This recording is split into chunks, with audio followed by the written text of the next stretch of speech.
কালকে যখন আমি একটা ভিডিও পোস্ট করলাম যে আমি অসুস্থ, এরপর থেকে অনেকেই হয়তো ওই ভিডিওটা অনেকে দেখেন নাই।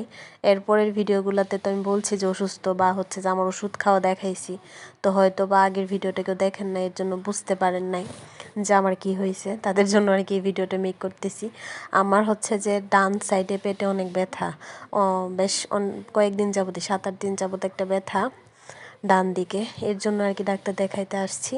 তারপর ডাক্তার বলল যে ডান দিকে হচ্ছে যে ইনফেকশান হয়েছে আমার পেটে, ওই ইনফেকশান থেকে পেটের ভিতরে জল আসছে। এখন আমাকে ওষুধ দিছে, 7 দিনের ওষুধ খাইতে বলছে তো যে ওষুধ খাইলে কমার কথা, এই আর কি। আশা করি আপনারা বুঝতে পারবেন।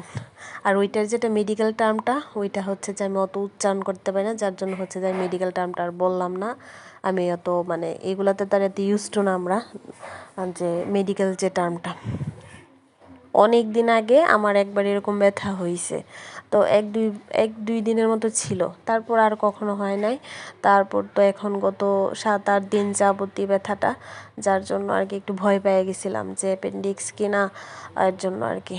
তো এখন এটাই কেন হয়েছে এটার কোনো সঠিক কারণ নাই। ডাক্তার বললো যেটা কোনোভাবে ইনফেকশন হয়েছে, এটা থেকে পেটে পানি আসছে।